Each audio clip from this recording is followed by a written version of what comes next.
Pare de olhar para onde você esteve e comece a olhar para onde você quer chegar. O Egito representa o passado de dor, Canaã representa o futuro de glória.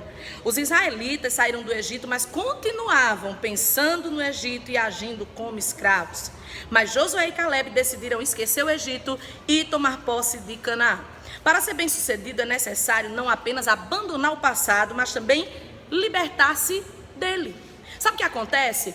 Jesus, ele entra na nossa vida. E o propósito dele entrar na nossa vida não é só nos salvar do inferno, mas é nos transformar, colocar em nós o reino, colocar em nós uma nova mentalidade. É aquilo que Paulo disse aos romanos, que agora a nossa mente precisa ser renovada. Nós somos transformados pela renovação, ou seja, é como se a nossa mente fosse recriada. Jesus entra na nossa vida e agora o nosso pensamento, o nosso jeito de agir, o nosso jeito de enxergar as coisas muda.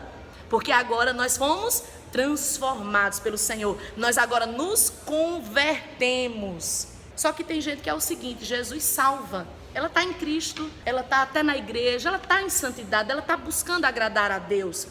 Porém, a mentalidade dela ainda não foi transformada.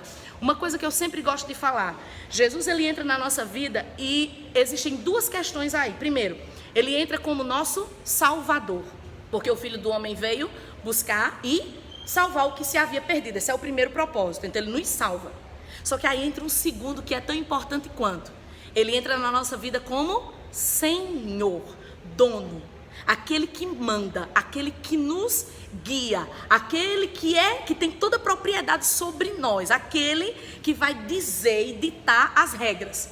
Só que a maioria aceita Jesus como Salvador, mas nem todos que recebem como Salvador recebem como Senhor.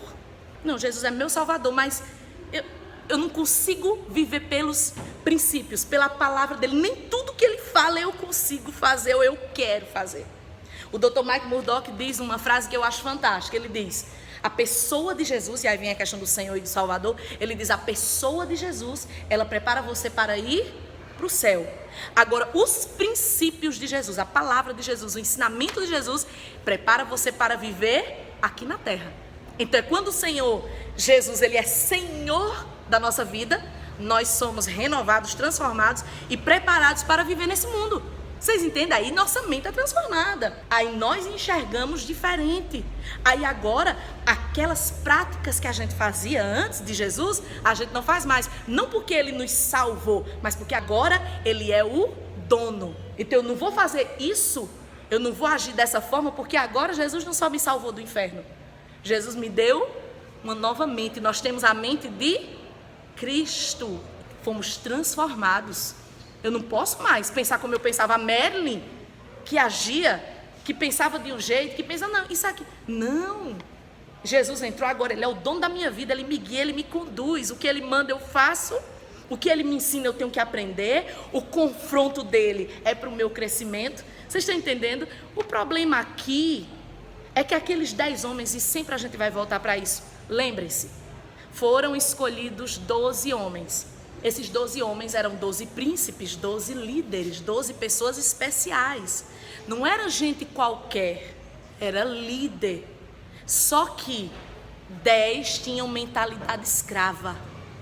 Para você entender que não tem a ver com posição. Não tem a ver.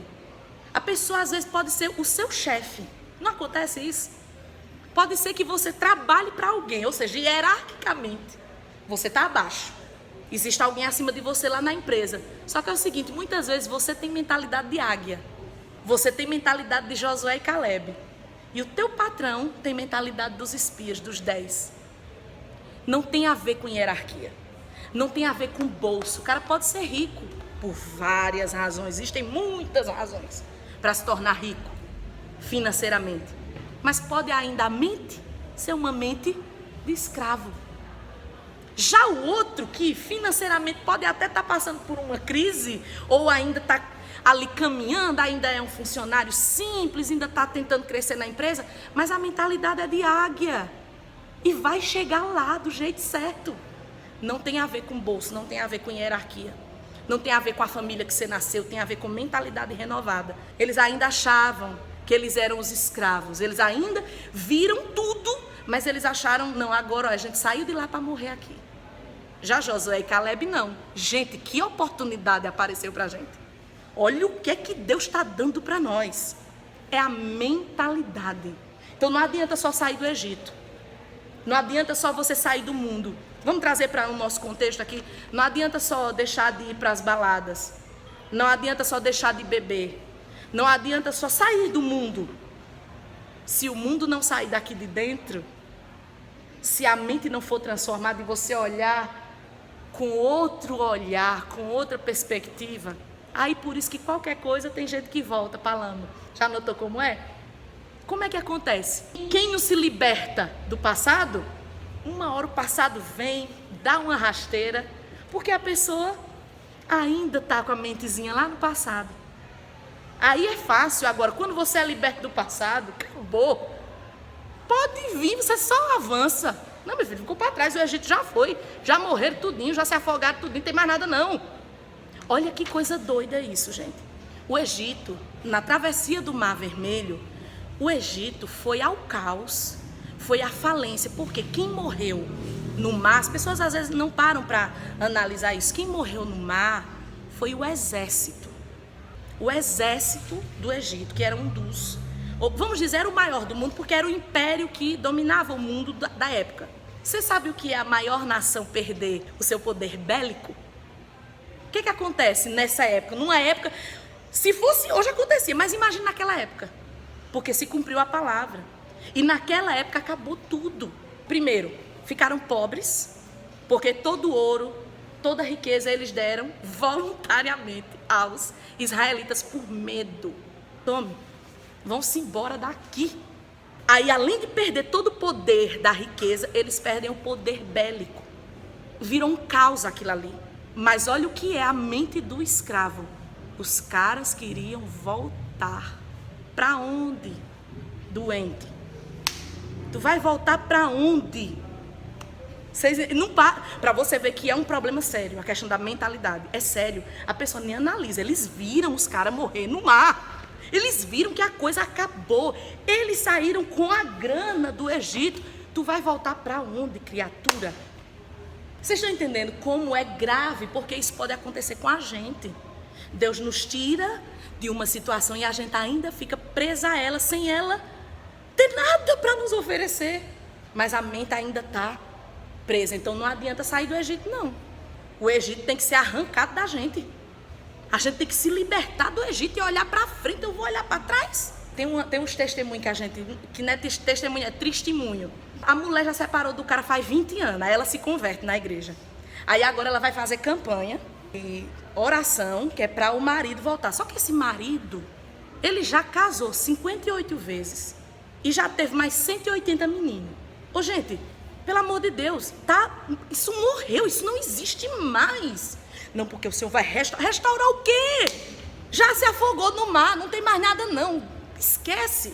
Uma vez eu vi um pastor falando sobre isso na televisão. Uma mulher que disse assim: pastor, eu me converti e eu me divorciei há 15 anos, mas agora eu estou orando para meu marido voltar. Só que assim, ele já tem uma família e ele já tem os filhos, ele casou de novo. O pastor disse: irmã, Deus abomina o divórcio. Ok, mas aconteceu e ele constituiu uma nova família. Pelo amor de Deus, vamos para frente, gente. Deixa isso para trás, homem. Porque, veja bem, eu já conheci histórias de restauração. Mas isso tem que ser algo que seja da vontade soberana de Deus.